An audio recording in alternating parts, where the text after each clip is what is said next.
Good evening, ladies and gentlemen, boys and girls, and welcome to the August 26th edition of Beyond the Headlines. My name is Colin Dow, and I'll be serving as your host this evening. As always, I would like to start off by saying thank you. Thank you for joining us and giving us part of your Monday evening. Your participation, whether it's through viewing or the calls that will come later on, they're always very, very deeply appreciated. This evening, we're continuing our conversation on Carnival. Last week we did a SWOT analysis, as it were, but we're looking at the cultural and musical evolution of Spice Moss. And with me is sociologist, music producer, I could give a couple other titles, Mr. Eugene Gittins, and alongside him the current chair of the Grenada Cultural Foundation, playwright, cultural enthusiast as well, Mr. Chris Derriggs, and I almost had a senior moment, but I'm not senior enough to have a senior moment. Gentlemen, welcome. Thank you for having us. Thank you and good evening. Yes, sir. All right, excellent. Let me just, as we start off, just get your impression of Spice Moss 2024. Just overall assessment of Spice Moss 2024. Eugene? I thought it was good, especially from the musical side of things. I thought it was excellent, and we could delve into that a little bit later on. Okay. Chris? Well, I would say it was a mixed bag. There were good points and not so good points. And it's interesting that you asked this question because the Grenada Cultural Foundation has been asked by the Minister for Culture to stage a strategic review of Carnival, the Carnival product, as well as Carnival 2024. So we will be able to have a structured dialogue with the stakeholders of Carnival at the end of September, and hopefully come up with a blueprint for the kind of carnival that we want, what the product should be, and what is required to take it to where we want to. I think that everyone has an opinion about carnival. It's like taxes. Everyone has an opinion, and sometimes, I borrow from American football jargon. We become Monday morning quarterbackers. Everybody is an expert after the fact, and so on. But there were problems, and I think that it is fair in any objective evaluation of what transpired. One has to admit that the problems did not arise in 2024, right? We have seen the problems in the making for a long time now. And after every carnival, we do a kind of ritualistic review without coming up with things that actually we work on, and we take things to a higher level. It's a kind of empty ritual. Hopefully, this time around, we can do better. But there are some things I think that were good about Carnival. I think, first of all, it was a safe Carnival, relatively speaking. There's hardly any incident you can speak about. People speak about the music. You speak about the music. I mean, the music was good, right? Whether it was groovy or power soca or calypso, I was impressed with the calypsos and so on. And there are other things. A lot of visitors came. Maybe we should press for an economic impact study of Carnival, so we know what the spin-off has been, whether it is an accommodation or catering or transport to other areas, entertainment. The shows were well patronized generally. I was impressed.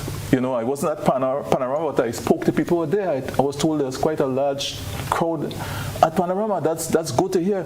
The March Gras wasn't so good in terms of the crowd support.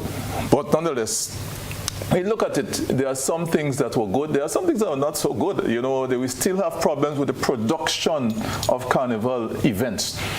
I believe that there needs to be a serious rethinking about how carnival events are produced.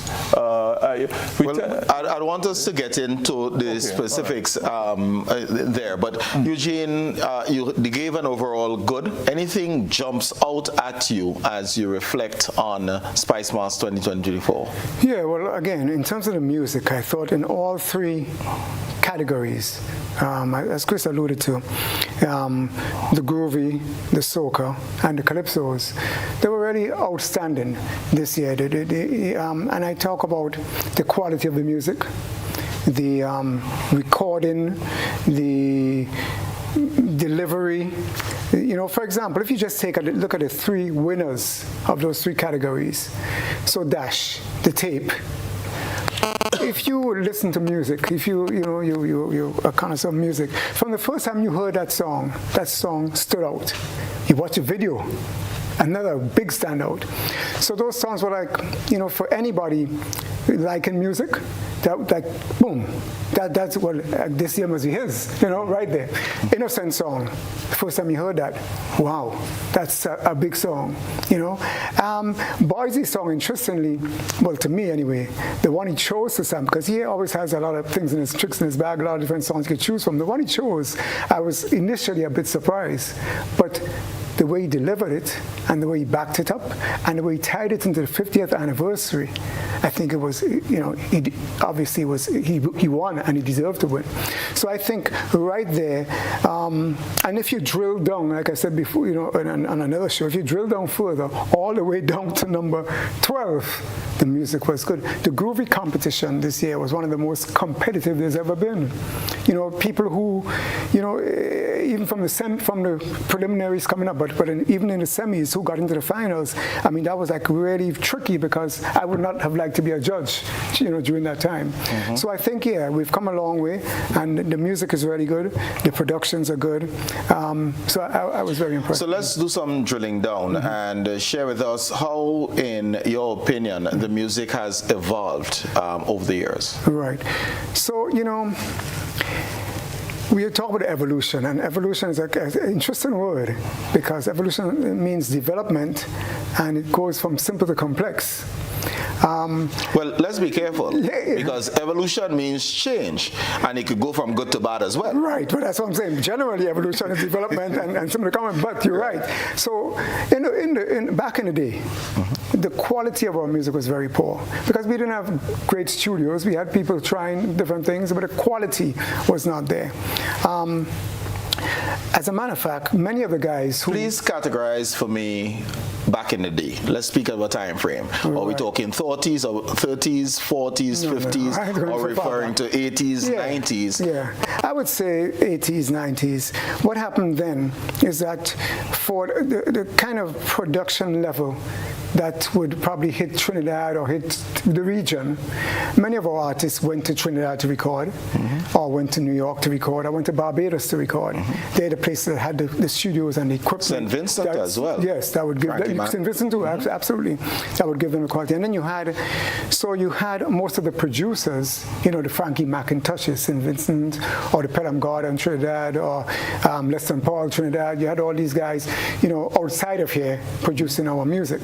So that was a little different because what we get in there is more outside influences on our music, outside producers. The producer is a key person in music, A producer could take you and put on a song and make it a hit. It could take anybody. Well, no. That would be a magician. Right? That would be a magician. Actually, I can sing a hit. A lot of producers are magicians. But anyway, but what has happened over the years, though, is that the playing field with technology, the playing field has been leveled.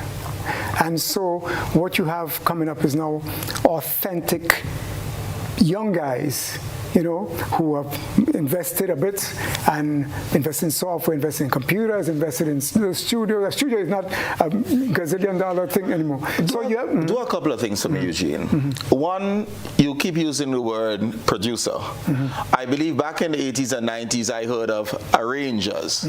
Is there a distinction between the two? And if yes, what is it? Okay, so you could be a producer and an arranger, or you could be right. So basically, what the producer does, and again, it's a very tricky thing because you have a musician who is normally the arranger, and then you have the producer. So normally, the producer is a person who has the understanding of the technology, is a song engineer.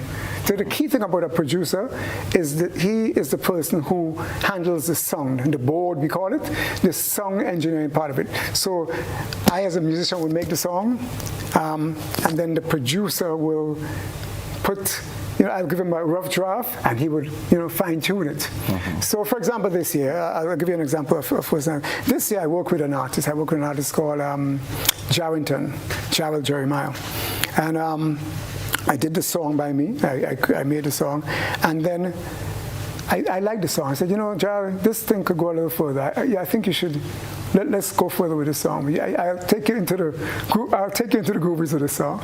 So I went now to my buddy Hits, who then produced the song. So Hits took what I had and added the frills and the bells and the whistles. So how would the credits be laid out? The credits would be basically music, Eugene Gittins, Jarrell Jeremiah, and production, myself, and Hits. Or better still, Hits and myself. Right. So that's how it will go. But basically what I was saying is that now you have a lot of guys locally who are very good at what they do. They're very good at their craft. They've honed their craft over the years. You have studios all over. The big ones are, of course, in Carriacou. Expert. Right. But right next door to me there, you have Peck Jones.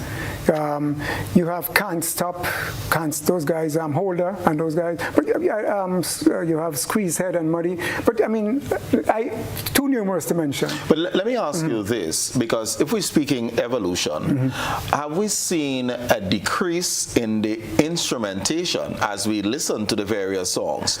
I'm talking now what is produced and what is played on the airwaves, not necessarily what the Royal Grenada Police Band plays on a soca monarch night or the March Gras night.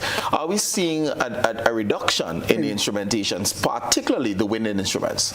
Not at all. As a matter of fact, you could do a lot more with your technology, with the software, than you could probably do in a real studio before. Think about it. You'd have to bring in, if you want brass, you'd have to find brassmen and bring them in the studio. If you want violins, you'd have to find violins. I agree with you, but are we hearing brass? Are we hearing violins in a significant proportion of the songs that we're hearing this year as we speak evolution? Well, just think back through them. Absolutely. All of that instrumentation is there.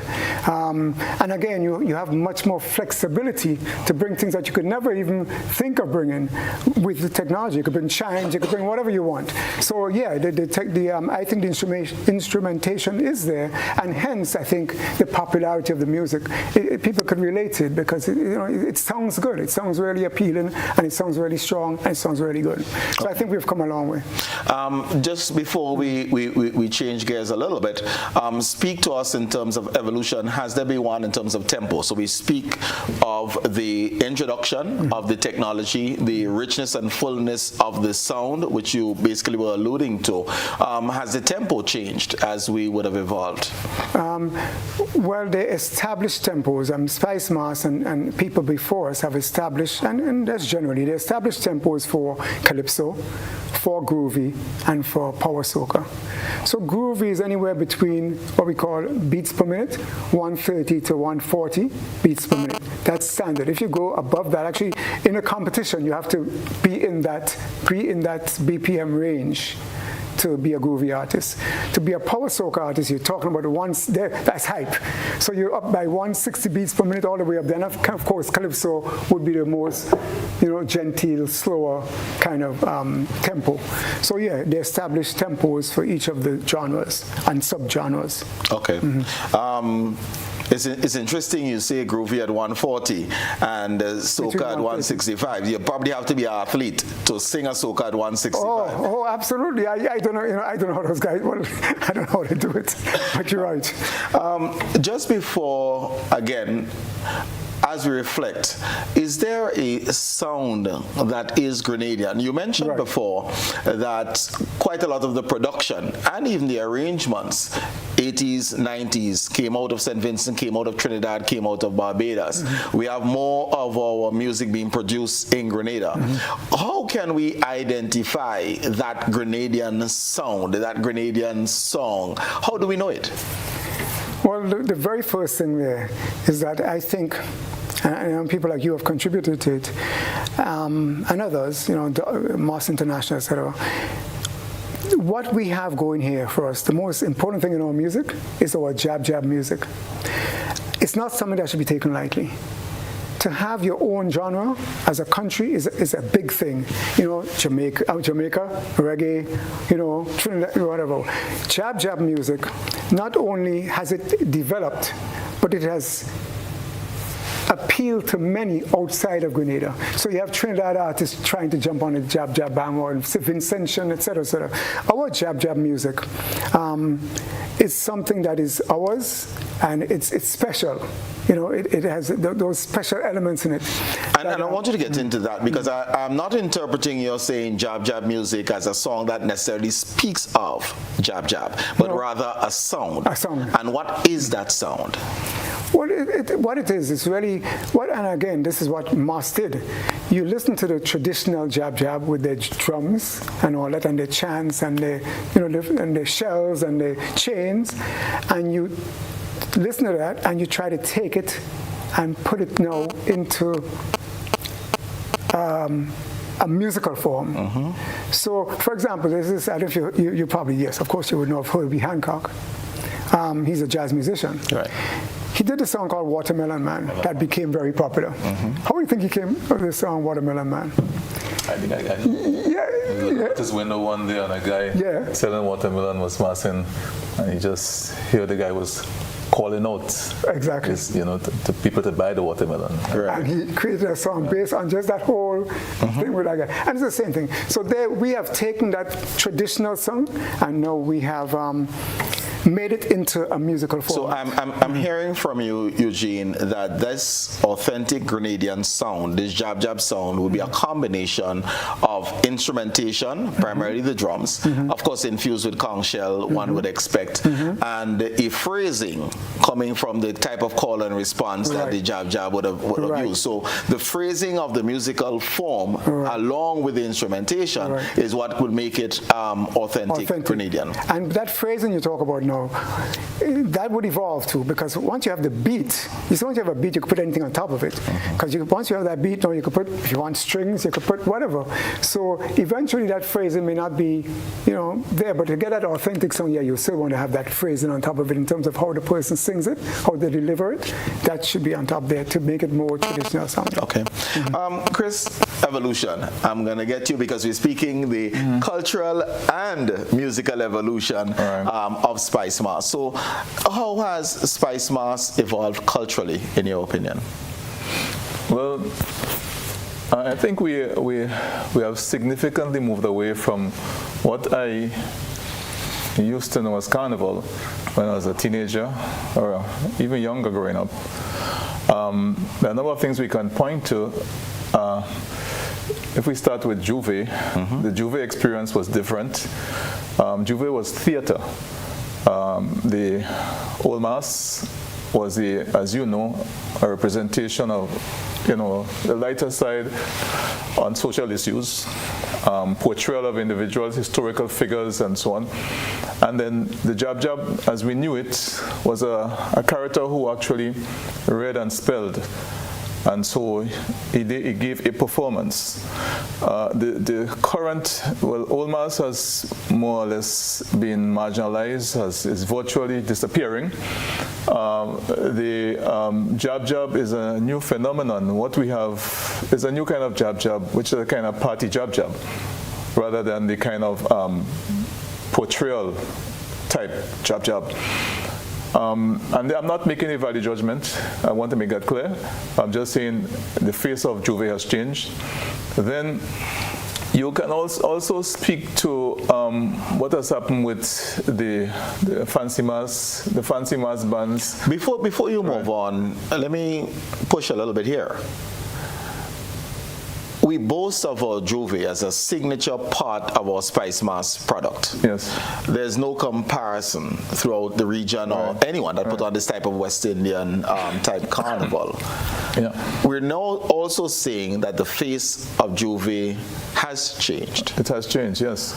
Are we saying that we're losing that competitive advantage by moving away from that character and that theater to a party jab, and hence in years to come we may not be able to distinguish a Grenadian juve from a juve in Trinidad or in Antigua where they play with t-shirts and get dirty. Yeah, I think well, I don't know if I can call it a competitive edge, but certainly a distinguishing feature which made Grenada's juve special. And the mass jab bands, it is, you know, people come out to have fun, and that has its place in Carnival. But the juve has become a kind of generic type festival across the Caribbean now, but still there is something about even the explosion and power of Grenada Jab in its new form, which also distinguishes Grenada, right? You don't find that power in other Jab portrayals. Trinidad have the Jab Malassi and so on, and you know, Blue Devils and so on. Mask. Yeah. So there's a kind of power and intensity and force that is still special about the new Jab bands we have in Grenada. But I wanted to speak about the Fancy Mass also, because there has been evolution there. Ken Sylvester, Arway, George Croney, George Code, Robert Patterson, and so on, they brought out historical mass, they brought out portrayals of battles, they extol the beauty of nature, the forests, you know, the sea, the sun, you know. They told a story with their carnival portrayals, and their costumes were elaborate in some cases, fans and wings and headpieces and floats, and that was part of the carnival. We know it. That is disappearing. I was heartened to see some of it on the road this year with Francis Redhead and a couple other bands. And very attractive individual pieces, but I mean the mass of the carnival is a festival of thongs, if I may say so. And there are questions have arisen with regard to the issue of nudity, and obviously that issue will be discussed and so on. You see, there are some things that have changed, and we need to determine whether or not we want to just let the situation slip, or some changes can be pulled back, or can be put guardrails. The traditional mass, for example. Okay, so just I wanted to go to traditional mass, but let me just ask you this on the fancy mass, because on 2 occasions you mentioned Juve, and the portrayals and the story. Yes. Then you went to Fancy Mass, portrayals and the story. And on both occasions you're saying we have moved away from that. Yes. So are we now into a type of fast food, party type, no real story, 2020 type of carnival, where one doesn't necessarily settle down, put in thought into building an innings, but it's just whoop whap and that's it? I use the imagery of cricket. We win in these days, be careful. But listen, I believe there is a misalignment between the intentions, the expectations of the organizers of Carnival, the Spice Mass Corporation in particular, on the one hand, and on the other hand, the intentions of the mass majority of masqueraders. Right. All right? What do I mean by that? The organizers of Carnival want to have an orderly, well-executed event, starting on time. The parade of the band goes through a certain route. The spectators are lined up. They are able to see the display of costumes, all the glitter and splendor of costumes in the brilliance of the sun. All right? That's on the one hand, and spectators, whether they come from overseas or locally, they stand on the sidewalk expectantly waiting to see a band pass at 3 o'clock in the afternoon. All right? The mass majority of masqueraders now, in what some people refer to as the party bands, they have a different intention. It is self-gratification. They have invested in an all-inclusive party on the road, and they are not particularly concerned about whether or not the band reach in front Tropicana in time for people to see the beauty of their costumes. They will party on the same spot in an all-inclusive event where they can get a lot of alcohol and maybe food and so on within the bands and so on. And so there is a mismatch in terms of the expectations of the organizers on the one hand and the intentions of the mass majority of masqueraders now. And that is something that has to be looked at and addressed.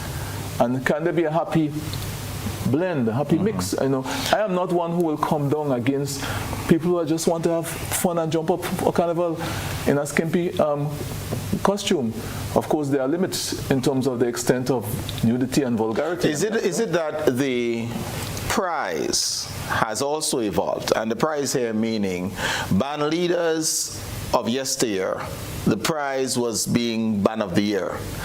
Band leaders of 2024, the prize is a profit on the band that I'm able to put on, and therefore my numbers matter, the fun and the experience, and then the word of mouth that moves from one year to the next year in terms of marketing is what is important, and not the $20,000 or $25,000 that one will get for Band of the Year.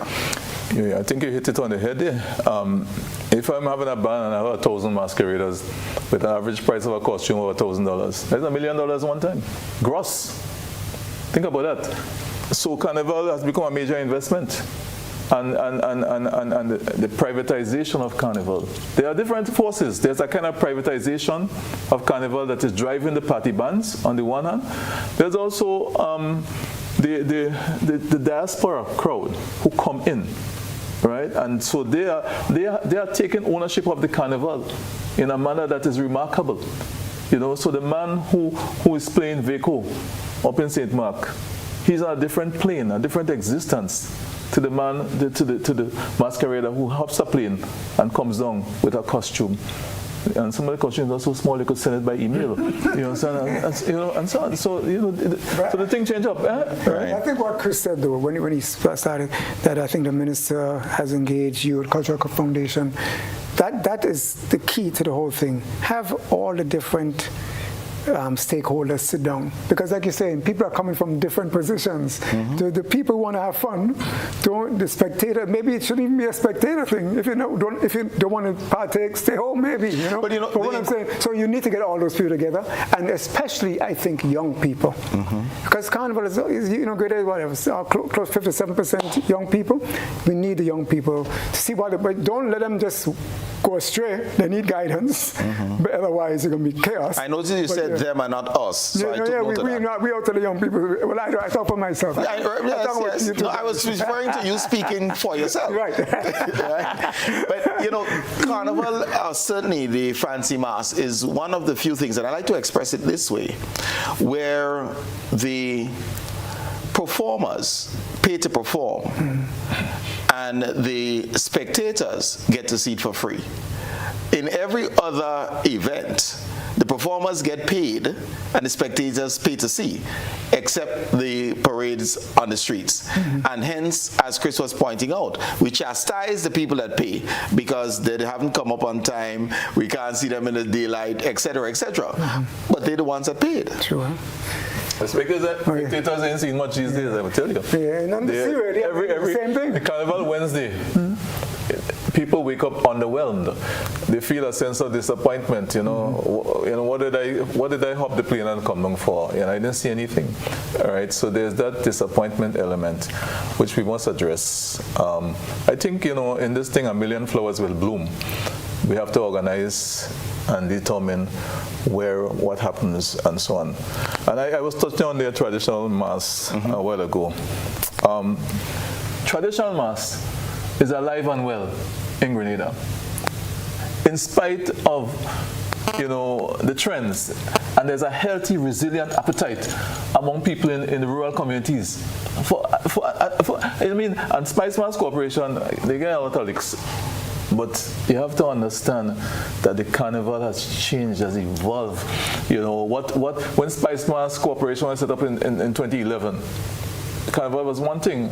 In the last decade, there has been a kind of, there has been a decentralization of Carnival. Everybody have a juvenile and so on, and so we have to look at the changes and see how we can work with change, because changes are constant. And with the traditional mass, we have to find windows of opportunities for them to display. within St. George's itself, not just in a village. And the Spice Mass Corporation did something which I commend. They have a special traditional mass event a week before Carnival. They do it in Trinidad too, right?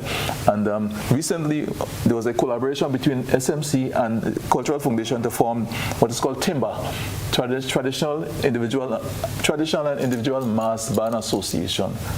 And I mean, and that involved Vaco, people like Lakey and them who play in Shotney and so on are part of that. And they are doing advocacy together and so on. So, you know, there are some things that are good and positive and so on. And I'm not one of the people who, I believe there's a kind of excoriation of Spice Mass Corporation that's happening.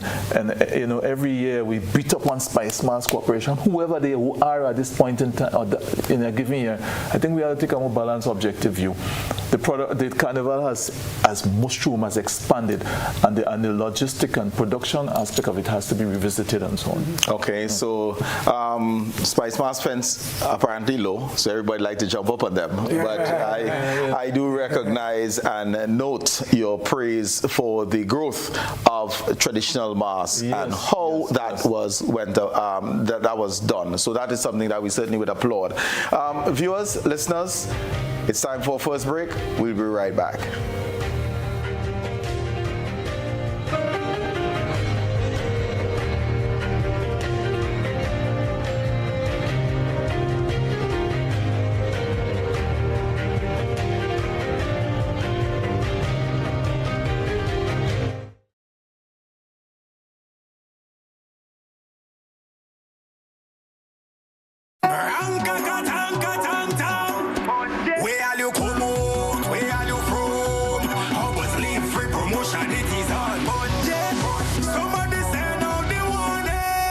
Spend $50 or more at any Hubbard's department or participating outlets for a chance to win free fuel, free drinks, free prizes, free property and vehicular insurance, free Hub TV and internet, free electricity, free coke, free water, free cooking gas, free paint supplies, free Dutch Lady milk, free passes to Sunshine promotion events for 2024, free groceries, all for one whole year, and every winner receives a free lunch package. But that's not all. Drive away in style in a brand new Isuzu D-Max.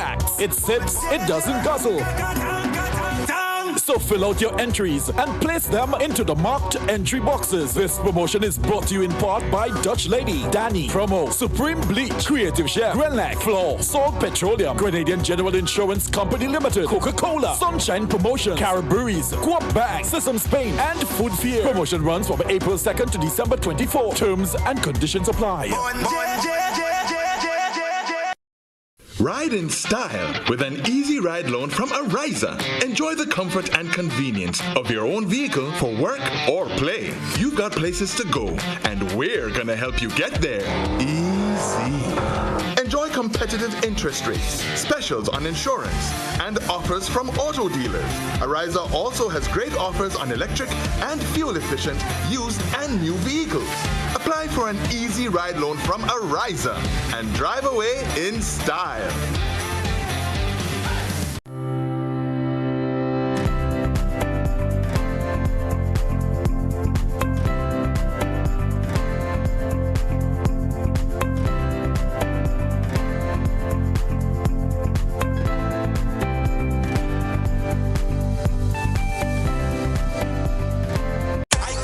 As we get ready to give thanks, the long Thanksgiving weekend.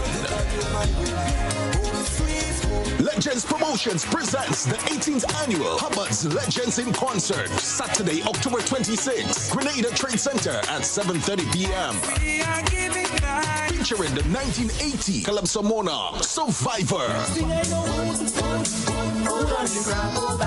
Together with Stubbles. 10 times Calypso Monarch Scholar. Alongside Luta, Tobago Kuso, and 7 times Soca and 10 times Roadmatch King, Super Blue. Super Blue. Tickets cost $60 and are available at all Gittins Healthcare Pharmacies, Wall Street, Grenville, and Gual, Springs Shopping Center, St. David's Pharmacy, Clear Vision Eye Care Center, on the Carinage, and Gittins Pharmacy, St. George's. It's the 18th annual Hubbard's Legends in Concert, Saturday, October 26th, Thanksgiving weekend, Grenada Trade Center, 7:30 p.m. You can't afford to miss this one.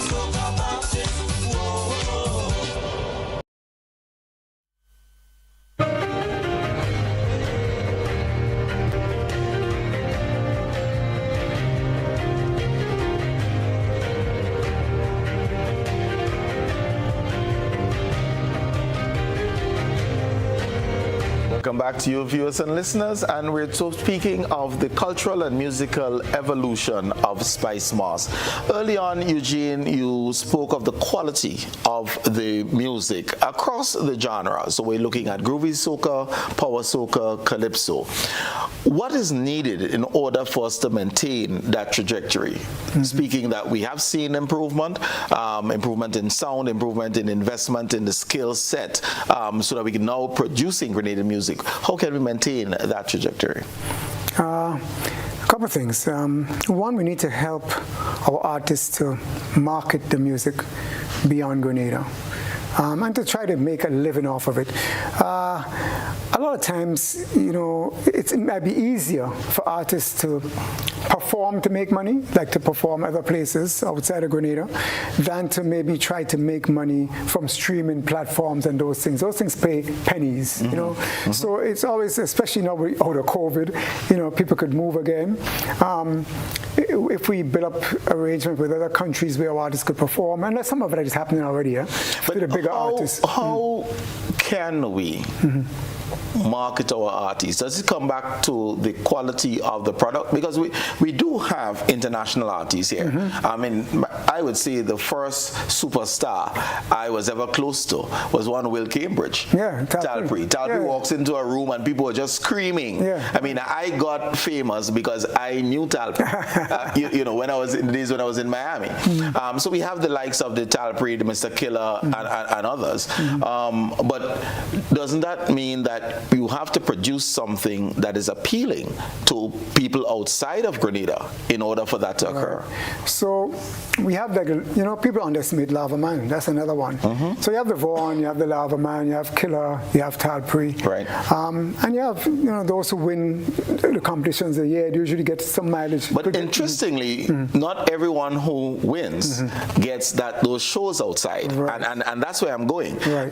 If we are, as you said, not just from the performances, but including the performances beyond the Grenada, what do we do in order for us to build that capacity on island to allow our artists to have a more international appeal? There are two things. So there are linkages, like maybe through ministries of culture, that kind of thing, tourism, ministries of tourism. But to be honest with you, I mean, those things should be put in place. But really and truly, you know, you can't put a song is going to make, you know, who would have thought Old Women Are Taken Home? It's just something about it. When that beat and those words and a whole bunch of other things just happen to come together at the right time, nothing could stop that. Right. So that's the first thing. It's a kind of magical thing you talk about that will take place. But then there are other ways that you could help encourage it. But the trajectory, I think there's something that's even more important. I think a lot of times what we do in Grenada, I see it in sports, I see it in music a lot, and other things, even in education somewhat. What we do, what we need to do is front load things, not after it. So I struggle. You know, catch my nene, as we say. You know, I create something. All the time I want help. I come to you, I ask you, and you, and time for you. You know, there's no help in the front end. But when I bust and when I make it big, all of a sudden everybody come in and they want a piece of me and they want to give you this. That's, you know, really and truly, that's not when you want it. When you want it is when you're starting out. And so a lot of effort, a lot more energy and synergy and help including economic help, should be given to programs and to the development of young artists. That's where it needs to happen. You know? If I can just switch to Chris here, and you can put on any hat you want. You can do Grenadian, or you can do chairman of the Cultural Foundation. There are lots of conversation now about the creative and cultural economy. Has any energy been put into the carnival arts from where you sit? Well, the Office of Creative Affairs, and I cannot speak for the office, but what I do know is that the office has been instrumental in getting certain concessions being made available to creatives, so that there is a waiver on common external tariff for the inputs into the creative arts. If you're a painter, a visual artist, if you're a fashion designer, importing your material and so on. That has been one of the areas in a practical and concrete way that this particular office has helped creatives. What I think has to be done, not just by the Office of Creative Arts Affairs, but also the Cultural Foundation, is to find a way to deal with some of the issues that Eugene is raising. The whole question of the marketing of our talented people. Some of them do not have managers. Some of them need a hand up in terms of opening a door and creating the linkages and so on. I think that's a gap there that has to be filled. And I have a feeling that, within the coming year or so, there'll be some movement in that, because I think it is understood. The penny has dropped. People get it. They understand that this is what, with that display of talent, the next step is to facilitate and so on. So yes, there's a gap and it has to be dealt with. And Connie, I want to add something, because I was involved a little bit with the Office of Creative Affairs, and they have been supporting, encouraging various groups to form associations. Chris talked about one. For advocacy and so on. And it's very important. I want to talk to artists specifically about that. It is very important, because really and truly, artists don't have, the cultural associations are not functional. Artists need, and we're in the process of, I am a part of a committee that's helping to do this right now. We're in the process of forming a musicians association. And I would like to encourage Grenadian artists to be part of it, as many as possible. Because what you have, you could advocate your positions, you could advocate to be on a board of Spice Miles Corporation, because you need representation there too. So it's really advantageous. All the other islands, interestingly, St. Vincent, St. Lucia, Dominica, have musician associations. Grenada is the only, former Windward Islands that doesn't have one. And it's in St. Vincent, for example, the Art Association does the music awards every year, or used to do the music awards, where like right about now, after Carnival, you have an award ceremony, the best producer of the year, best this of the year. Those people who didn't get recognized, and need the recognition, get that recognition, which would further help the development of the. Let me ask you this: has the bigness of Carnival stifled the growth and development of our musicians? And I ask this from the standpoint that we focus so much on Carnival, that second Monday and Tuesday of August, so if we want to expand the Carnival season, that we don't make music to make music, to make good music, to make music year-round. Because practice makes perfect. If you only play cricket for 2 months a year, you probably won't be very good. If you only make music for that period. The thing is, though, listen, the thing is, once you're a musician or once you're into that, those guys make music all year round. But you really put your focus on Carnival, and why? That's when you can make money. You could, as a soca artist, you can make $100,000. Who won't put their focus on that? So the focus is on the season basically it's a monetary thing, because that's really the only outlet. But many people, like I'm asking this: one person makes the 80,000. The question is whether or not, if you have a body of music. That's a problem. Let me tell you what I think about this. I often tell artists, and some of them are very close to me, that you cannot define your existence by an annual competition in Queen's Park. Okay? If you're doing music, think about music outside of this lightning, when lightning strikes once a year, right? Think about, because let me tell you the downside of it, right? You participate in an event, there are a group of people who are adjudicators, they judge you. There are a group of human beings. They're not necessarily all objective in their assessment of you. You might be a very good talent, but they put you down because your song kind of different, and so on. And that they can kill young creatives that way, kill their spirit. So it is important to define your existence outside of a limited competition every year. And even if, right, there's a lot of hype around Carnival and so on, you have to look beyond Carnival, you have to look beyond Grenada, you have to look to the Grenadian diaspora, look at the Caribbean diaspora, look at Europe. I lived in Europe for a while, and the kind of men that make, the kind of musical products are making millions in Europe. Well, we don't have to go far now. Yeah. We can go to Kevin Little. Right? In St. Vincent. Still kind of so-called. But the thing is, though, the reality of it is that the reality of it, unfortunately, is that, I was going to say take Talpri. Talpri was a reggae singer before. Talpri was one of the best dub artists. I knew Talpri back then. And Talpri said, well, I had to make some money off it because that wasn't going anywhere in terms of monetarily, right? So artists have to make a choice because at the end of the day, all of us need bread and butter. So yeah, you might want to do rap. A lot of guys, guys I work with, they start off in rap and they think, boy, Eugene, I ain't going nowhere. Mr. Gittens, he called me, I ain't going nowhere with this rap thing. You think I'd help me with soca? So a lot of artists you see in soca, that's not even maybe their first love in music. But if we look at, are we to encourage more Vaughns who's not taking part in the competition but making music? Yeah. Are we to encourage more Jeffersons? No, but what made Vaughn? What made Vaughn? The competitions that made Vaughn. Vaughn only could get out of he's big enough where he could get out of competitions and he has a fun. But the competitions made him. For the competition to make you. No. It might not make you. And you have to go out there. Listen, Talpri. When Talpri sang Old Man, I hear him in Simonian.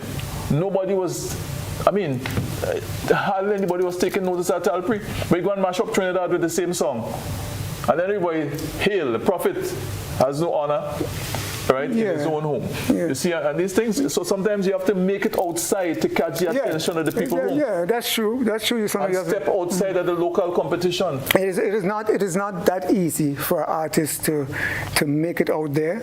It could happen, but listen, in music, it's always good to have a home base. If you, even in terms of your number, if you are recognized at home, it helps. Bob Marley, though, it's an interesting story. Like Bob Marley, a lot of Jamaicans initially didn't care for Bob Marley. It's only when he left, like you saying, he made it went to England, and a Jamaican helped him, Chris Blackwell helped him, and then he kind of made it out there. Then they realized what they really had. So yeah, if that possibility exists for you, but you have many other artists who just if you look at Sonica or you look at people like that, they have little niche markets that they could try. But generally, for the average person, the soca gives you a great opportunity. The carnival gives you a great opportunity, and it gives you some money.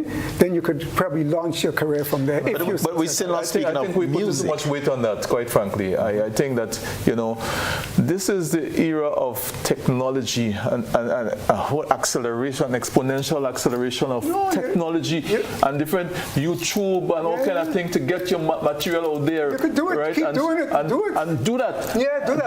Don't depend on recognition in a competition locally.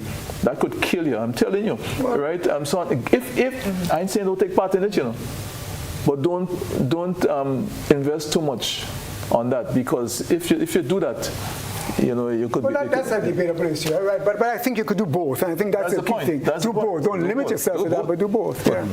If you are to give advice to the SMC or any other body to help the industry, what would that be? I said one of the things I think was, and they've done SMC. People like you say, people beat up on SMC, but they don't know what they do. A lot of us we make a lot of assumptions and we say a lot of things, and we don't really know what's really happening behind the scenes. SMC had workshops for artists this carnival season. The attendance was very poor. Many of the artists who should have been there were not there. They had workshops for judges as well. The judges were much more participatory, but the artists were not there. So a lot of things are already being done for artists that don't make use of the opportunities. I would say to them that continue doing that, but probably making it mandatory that young artists attend some of these workshops. Because you have a situation where, okay, so guys here, $100,000 for Soca Monarch. Every Tom, Dick, and Harry feel, well, I want a little piece of that, right? So what I know in terms of music, what I know about putting strings, some words together, I try anything. And half of it is garbage. So when SMC announced 100 people plus entrance they got for entrance of music by prelims. Half of that stuff was garbage. And what they should do, and I told Seth about this, and he said the only reason they didn't do it because of Beryl. You need to go through that, take out the garbage, and then have your prelims. You can't have your preliminaries with all that garbage in there. Take out the garbage, then do your prelims. I think they had to do 2 prelims because of the amount of entrance they got this year. So we could cut that down to about half. So that's all. And tighten up. And I think another thing they can look at is, I know there is a Jab Jab festival, but I think the importance of our Jab Jab music, they need to look at probably some kind of Jab Jab music festival. Somewhere within, or support one that already exists, if they are not already doing that. I think that's something else that needs to be done. I also think that even in the music, and I'll talk about the music first, we need standards. When I was here at GBN, I used to be a program manager, and Carnival would come and we get the same thing, a lot of music. And we used to have a committee, we would sit down, and if we heard too much garbage, too much offensive stuff, offensive against women, or anything that was really offensive and sort of going over the line, we wouldn't play it. But we were the only station doing that. So it doesn't make sense with just one station doing it and the other stations not doing it. So I think we need like a broadcast policy or some guidelines so that, and it's not just soca music, it's American music, all the foreign music too. That needs to be, Jamaican music, the gangster stuff, all that. We need to look at some of that and see if we really need that. Even commercials, the commercial I used to play around 12 o'clock, or the best, God rest her soul, I called up, I said, what is it? Open up your leg and spread 12 o'clock before the 12 o'clock news. I said, come on, what's going on there? But some sponsor wanted their product to sell and wanted it before the news. So even there, even business people, you can't just give people what they want. You have to have standards, you have to have rules. And in terms of the broader context, I want to say something. I can't tell, I don't want to tell any woman what to do with her body. I'm not Trump. But what I would say is that I would defer to what I heard from Decima Williams recently at the annual Seroptimus meeting in Grenada Regional. And Decima, I highly respect Decima. Decima was involved in the revolution, in women's rights, in women's movements, in education, and a whole bunch of other things. Former Ambassador OAS, President of our Senate, a very accomplished woman. And she looked at our carnival and she looked at the behavior of some, and I say some, could be just a few, of our women, and she condoned it. She did not condone it. She was appalled by it. And I think people should go back, women especially, should go back and listen to her statement at that meeting. And I think people like her would allow a conversation to be open. And when Chris and them do their review, they need to have those voices to see exactly how we're going to treat with some of the behavior on the street. Chris, I hear standards, I hear guidelines. Right. Are we talking censorship? No, not censorship. No, first of all, I think Eugene is a musician, and And I would hesitate to refer to any material as garbage. No. You know, all right. So I did forward you in that respect. You know, I would talk about substandard in terms of what is required in the sifting process, like what you take from all the hundreds of songs that come in, and you do your preliminaries. You decide which ones are going to preliminaries and so on.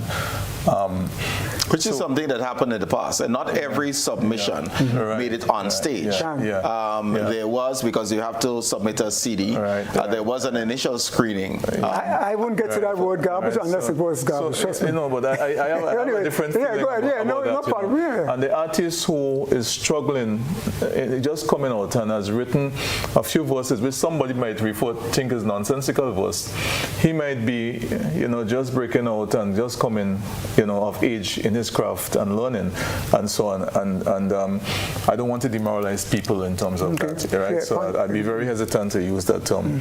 And I believe that the Spice Masters Corporation and the Cultural Foundation can work together and will work together, right, to create incubation for people in different disciplines within the art form. So teach them to write calypso, teach them to sing, you know, and do different workshops, teach people the punch tuning experience and so on, and all these things. I mean, we have actually started that conversation, I could tell you that, right? And there are other things that ancillary capabilities, like in marketing and management, you know, people can be trained in these things. You can have workshops to train people to manage an artist. You can have workshops to teach people copywriting. But I want us, actually that was the next segment I was getting to. And maybe it's appropriate for us to take the break, because I want us to start speaking about the investment that is needed to grow Spice Masters. Right. Listeners and viewers, we'll be right back.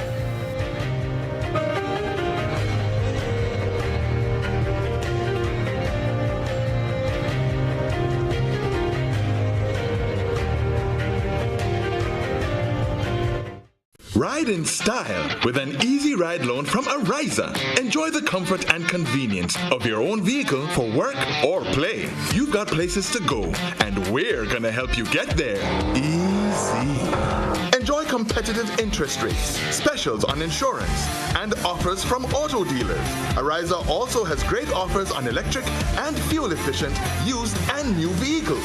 Apply for an easy ride loan from Ariza and drive away in style. Introducing the Grenlec mobile app. You can now get your bill balance and easily track energy usage for your home or business. Report and receive alerts about power outages. Plus, stay up to date by receiving the latest notifications. Yes, the Grenlec app keeps you connected anytime, anywhere. The Grenlec mobile app. Download for 24/7 access.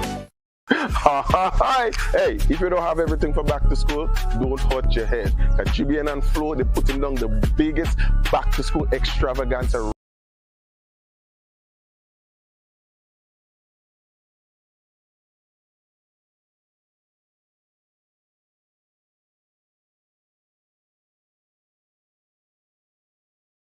Hi. Hey, if you don't have everything for back to school, don't hurt your head. At GBN and Flow, they're putting down the biggest back to school extravaganza right here next week Friday, the 30th of August, right here at the Grenada Trade Center. You have special and everything back to school. We're talking about uniform, books, pencil, pen, crayon, everything back to school. And you have entertainment for the kids also. We have face painting, we have bouncy castle for the kids. And you adults, you can win some stuff also. So you want to come and down here, we're starting 10 a.m. 10 a.m. I'll be hosting, so I'll see you guys there at 10 a.m. Remember, back to school extravaganza, 10 a.m. right here next week Friday. I'll see you there. Powered by Flow, Bermuda's Biscuits, Fruit of Cool Kids, and Megaforce Promotions.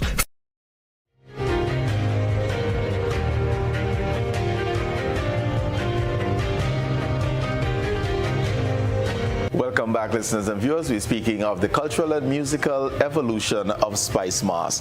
And Chris, when we left off, you were about to speak to the investment that we need in order to continue growing this carnival product. Yes. If after consultation with the so-called stakeholders, and by that I mean the people who make carnival, whether it's at the musical side or the masquerade display side, the promoters side, people involved in vending, in all different aspects for the carnival to happen. If after the consultation it is determined that this is the vision we have, this is where we want to go, that is a strategic line that we want to follow, then we have to ask ourselves, what is required for it to happen? What is the investment required? The investment would be in terms of human resource capabilities, training people to be managers and organizers. We have a document now which we have developed and will further develop, a document called an festivals management document within the Grenada Cultural Foundation. And the person who's driving that process is Neela Etienne, who is the deputy director of the foundation. And she made a presentation to the parish-based organizations who are involved in organizing carnival at the parish levels, whether it is in St. Mark or in St. David or St. Let me challenge this a little bit. And one of the things that the CEO mentioned on program last week is that there are weak organizations at the grassroots level. Yes. So the parish committees, parish CDCs almost don't exist. I mean, he's singled out, I believe, St. Andrew, if my memory serves me correctly. But gone are the days when we had a strong CDC in St. John, in St. Patrick, St. Andrew, of course, with both the CDC as well as SEDU, etc. There seemed to be that challenge. So we seem to need some strengthening of the human resource on the ground as well, and make sure that there is a structure to be invested in, and people who we can bring up with it. Right. Well, we have in the parishes the so-called parish-based organizations, and they are the ones who organize festivals, whether it is River Sally Saraka or the Cameron Festival in Sotters, or a festival in St. David's and so on. The parishes are having their festivals. And it's the same body of people who are activists within the carnival, organizational carnival within their respective communities.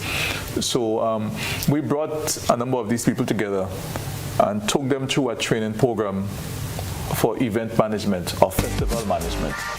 And we believe that that's the kind of thing that can be customized for organizing carnival events in the parishes, because these, we have to strengthen the organization of carnival in these parishes. Just as we're concerned about what's happening in St. George's in the parishes, it's a replication of some of the things that are happening. But the organizers of carnival, the people employed by SMC, beneficiaries of this workshop, because one of the things that you mentioned quite early is that we were challenged with seeing properly produced shows for Spice Mass 2024.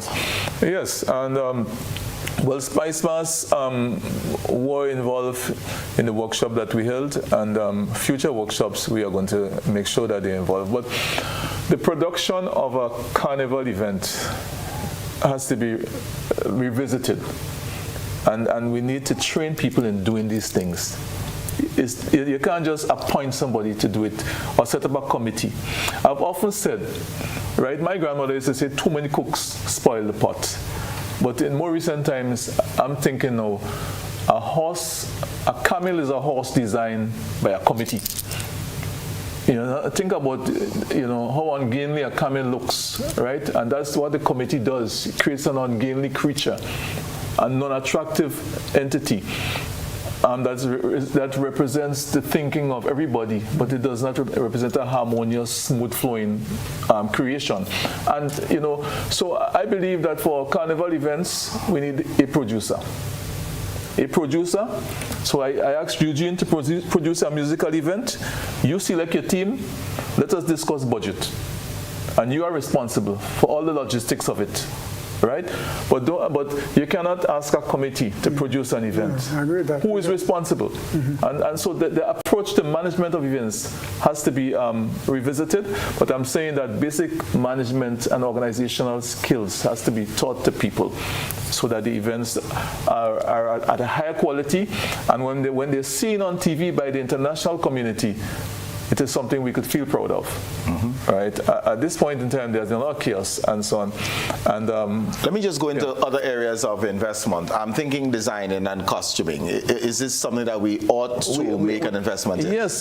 And I was speaking with Francis Redhead, who is a veteran man, dual kind of bring out mass for 50 years, bring out King of the Band all up in Eastern Parkway for Labor Day Carnival and so on.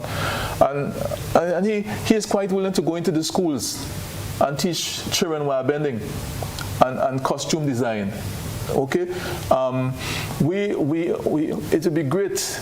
The fort that is being refurbished now, Fort George, there should be spaces there where workshops can be held to impart practical carnival skills for people who want to learn and so on. We can create these incubation centers, and so there are practical things that can be done to equip people with these skills. Do we need a cultural center in Grenada? Because I think artisans likewise and playwrights like yourself struggle for spaces to showcase their creativity. Well, the cultural center I want is a national performing center, state of the art, and I mean, we have a recommendation before the minister. And Dr. Oliver Benoit of the museum and myself, we have worked together to prepare the concept for that and so on. But that's a separate thing, right? But, make sure you could do music productions as well. A space that is versatile in its capability. A big enough stage that can seat an amphitheater that can seat 1,000 people, with proper acoustics, proper green room facilities, sight lines, the stage big enough and everything.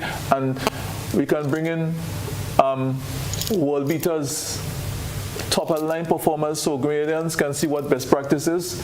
And of course, our local artists can perform in best practice facilities, in state-of-the-art facilities, and they can give up the best in these. So that's one thing, right? But that's separate and apart from creating these incubation centers for training people up with basic skills, costume making, wire bending, tuning, pan tuning, and all these things that constitute the carnival arts. These are the elements. But I'm arguing that the carnival arts deserve that performing center.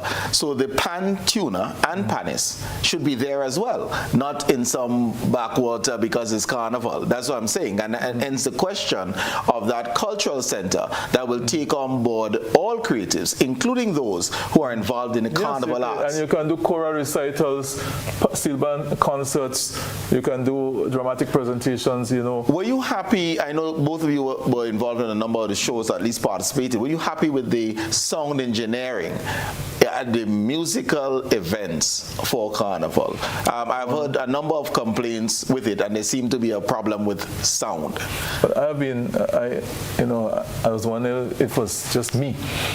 But I think the quality of song engineering has been inconsistent in the Carnival shows. Generally, the band is too loud. And Eugene, you can correct me if I'm wrong, right? That is the responsibility of the song engineer to regulate the sound of the band. And artists cannot hear themselves. You know, they have to shout and strain their voices. I think it is one of the persistent problems with the production of shows in Grenada. I'm not a musician, but as a layman listening, it offends my sensibility. For those of us who were there on Friday night and Sunday night, probably we didn't hear the first two lines of any song. Friday night and when? So I would say, listen, we've come a long way. We have the ecosystem, we have the infrastructure musically in Grenada that's comparable to places I've seen in the States, you know, shows I've seen in the States. We have people who have invested, you know, whether it be the Judah, the Wagi, the this one and that one. But the question artists, okay. I'm coming to it. We also have in some cases, some very qualified people who, study this thing, song engineers, people who know what they're doing. Like Rocky Bernard. Yeah, like Hovin Hood, many others. Right. Others. We have that. We have lights like anywhere in the world, light shows and stuff. These lights these guys have brought in and stuff. Look at Soca Monarch. Look at the quality of that production. We have lights. We have what you call it, pyrotechnics with things going off and fire and firework. Let me ask you that. There is a difference between equipment and the production that we witness. Because I think Chris will disagree with you that we saw a theater on show. I'm coming to you. I would tell you that again, sometimes we underestimate what we have. So I am telling you that I was at the prelims, I was at the semis, right, and the finals. So I would say that what we need to ensure is that for those shows, we have the best of our people manning all these things, right? That's we have the capacity on island, is what I'm saying. And I'm also saying that, you see, playing with a band, playing soca music with a band is a very complicated thing, especially like the police band. So to get the song right, and people not hearing each other, how you hear yourself is from the monitor in front of you. So if you can't hear yourself, you need to, there are tricks. You point at the monitor so the song man will turn up the monitor, little tricks like that. So I am saying that I think we shouldn't beat up ourselves too much, on ourselves too much. I don't think the shows were that badly produced. To be honest with you, I don't think the song was that bad. The song checks, I wouldn't say the song was bad, but the song was inconsistent, and there are times it was bad, right? I would imagine that before a show is done, you do your song checks and so on. So we shouldn't have any surprises on the night of the show. Isn't that so? Yeah, but so give me an example of where you were unhappy with the song. I do not want. I don't want to put anybody. I do not want to put anybody on the spot. But and that's why I was in general. The first two lines of almost every artist on Friday night and Sunday night was a struggle. I'm not even going to mention the challenge of Sunday night. Okay, let's go to Friday night. Right, I'm not going to mention, I'm saying in general. At one show, I went to the stage manager and said, the song is too loud. You know what he said to me? Go and tell the song engineer. Yeah, I said, but it's your job to tell the song engineer. I think at the semis, I recall, I thought the song could have been a little better. At the semis, you see, I guess they're trying to use different. Where I'm going to, Eugene, early on, when it comes to things like lyrics, you spoke of standards and guidelines. And likewise, if we're talking about the production of a show, inclusive of sound engineer, for that artist who invested everything, one mistake by a sound engineer compromises the ability to earn that $80,000. We can't have mistake, because it's an ancillary service that must be professionally delivered. I think we can agree on that. And hence, you're right that we need to put the best people on it. Just for the best people. Hold, not name and reputation, but hold the deliverables to bear. Because you may have a strong name, but if you are used to be, then probably you need to be sent out to pasture. I think I agree with Eugene. We have very qualified song engineers here, very impressive people. The whole infrastructure. The experience of attending these shows, the proof of the pudding is eating. You have your artists struggling to be on. If you look at our groovy and soca finals, the production is not bad. I mean, there's nothing. I mean, there must be time between acts because people have to bring on things and bring on props and stuff. But in terms of the time, that's normal for a show. Look at space to bring on this and bring on that. The shows were not bad. I believe the shows were generally too long. Nobody should be subjected to a 6-hour show. It's two shows in one, It's groovy and soca. After a while, it is punishment. Well, you see what I'm saying? Right? And it affects. You shouldn't be coming home 4 o'clock in the morning, 5 o'clock in the morning from any show, right? Then people go for Soca Monarch, they ain't mind that, man. Then people, they ain't mind that at all. That's the whole thing of Soca Monarch. It may not be Soca Monarch, but there are other shows that went.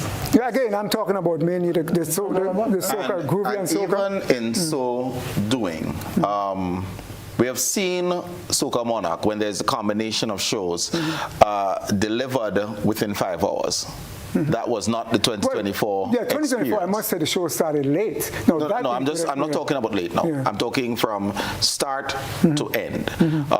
We have seen some producers being able to deliver in 5 hours, and on other occasions, it's not happening. It's a lot of production. Guys come on there. They have fireworks. They have this. They have to clean off the stage. They have the. It's not as simple as it looks, eh? And don't think I think you're sitting next to Chris, who has produced one or two things. I have two. I have produced music shows. I'm telling you, it's not. It is not mediocre. I don't think our show is mediocre. We're not talking mediocrity. But what we're saying, the areas that should be improved. Well, there's always room for improvement. But specifically the length of the shows and the flow of the shows, right? You are to hear you speak. It seems to be okay with you, right? That all the business that must happen in between the shows represent justified reasons for the length. These things have to be shortened. They have to be regulated. You must do something within a specified minute or period or suffer consequences. Well, think about we have our first caller online. So good evening, caller, and welcome. Hello, yes? Yes, go ahead. Hello, good evening. We are hearing you. Just go ahead, please. Okay. I've been listening to your program, and I know you might recognize my voice, Mr. Dirks and Eugene. Yes. I'm concerned about the carnival. And I hear you talking a lot about the different shows and so on. But my concern lies with like Juve and the Tuesday afternoon jump in the streets with the bands and things like that. Because Juve this year to me was sort of disappointing in that there was no old mass. I saw very little of it. And the two main things you have in Juve is like you have old mass and then you have the jabs and things like that. So. And another thing again, like the Tuesday afternoon, the parade of the bands. That again, you had one or two bands, but they came out so late. By the time they reached into town, people had gone. And we have to do something about organizing that. And again, the costume of the woman, to me, left a lot to be desired. And we have to sort of discuss all these things, what is happening to our carnival, what is the future of it, and where it is going. I would like to meet with you all. I offer my services. I have been involved in different aspects of carnival, and I still think I can give some advice. I'm not too old for that. Thank you very much. And thank you very much for that, caller. And some of the very same things that we were referring to the caller cited by way of challenges. As we think of our music, who's leading the charge on copyright? I don't know how many of our artists are registered and therefore stand to gain from the popularity of a given song, one. And two, who will lead the charge on holding our media houses and entertainment centers accountable so that the music that they benefit from in attracting audiences, etc., the people who create the music can also benefit? Right. So really and truly, the whole aspect of copyright really should be the ambit of the artist. You need to protect your work. So really and truly, you need to become knowledgeable, and you need to protect your work. However, as Chris was saying, some of these workshops that maybe Cultural Foundation, Spice Masters, etc., they should be doing. I mean, I'm sure the plan is to have workshops. The Office of Creative Affairs has conducted at least one workshop on copyright. Yeah. And that they should be commended for that. Yeah, and but why are artists slow to recognize that they need to protect their work? I mean, it's difficult for me to understand. Well, it's protect and protect. So, I mean, really and truly, if you have a song, you have a song for Carnival, and it's not really going anywhere.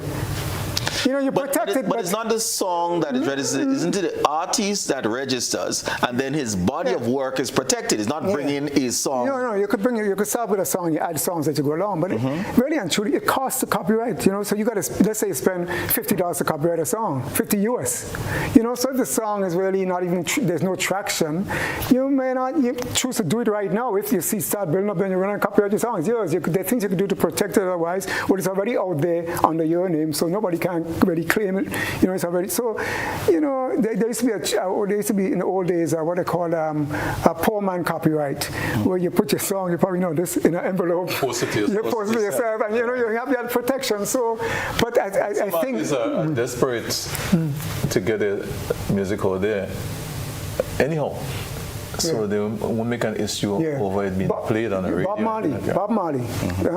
Marley music. You know, Bob Marley was so popular in Africa, all bootleg. All bootleg, no copyright, all bootleg music. But then, eventually, when he got to Africa, everybody knew his music. I mean, I'm not saying that we should copyright our music because of that, but it's sometimes... But if we're talking of an industry, shouldn't we be growing our people in that direction? Absolutely. You should, as an artist, you should know about copyright, and where you can afford... If you have a song that's trending, you need to copyright it. If you have a song that's not going anywhere, you might want to just take your time and copyright it later on if you see something being built up.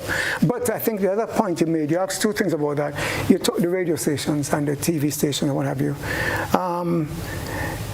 That is a bigger question, and that's something that needs to be addressed, in that our stations here still use our music and don't pay the artists, and that needs to be addressed. That's a broadcast issue. You know, the people who handle broadcast licenses and stuff, that needs to be addressed. Okay. Let me just do, we're coming down to the final minute, so just some probably rapid fire. When did Queen Show become part of our carnival culture? It's a staple, but help me out there. When did Queen Show, as we speak of the evolution of carnival, when did Queen Show become an integral part of carnival? When I was a kid, the Queen Show was part of the carnival. Ricky Kings Douglas has done a whole book on the history of Queen Shows in Grenada. So it's a book I would recommend that you read. Ever since I know carnival, I know Queen Show. Yeah, so that... But my question remains. So we know it's there. It was the 1950s, I think you're going back there, you know. Right? I mean, so the thing been there a long time. Right? It has been associated with the carnival for a long time. We used to talk about the carnival queen.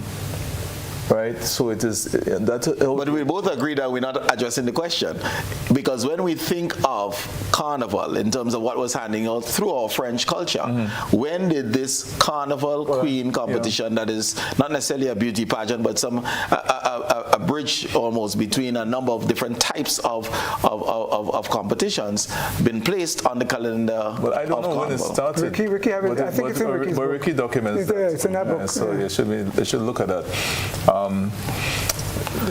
You know, I believe that even with our organizational Carnival Queen Show, they need to revisit the thinking, because, you know, you have about seven different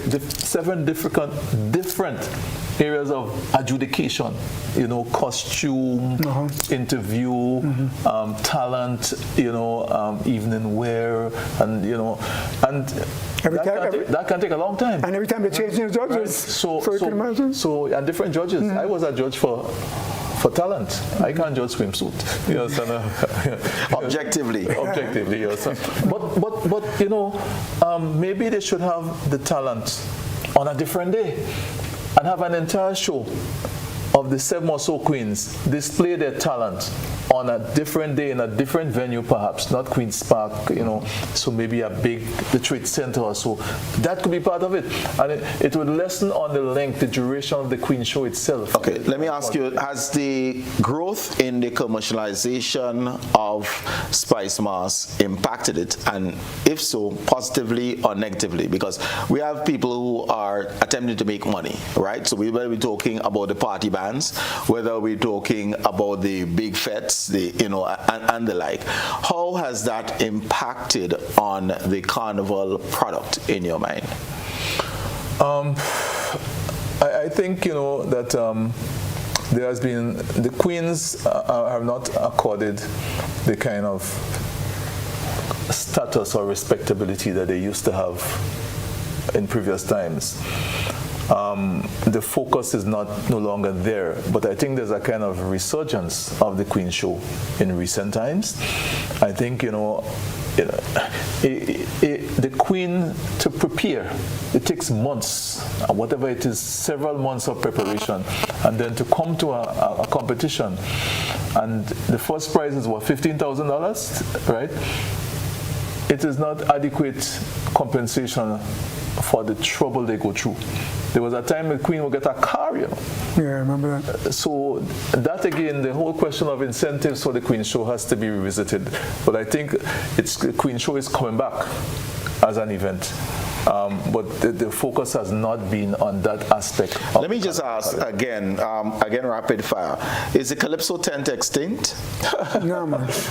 No. This year I went a couple. I saw you at tent.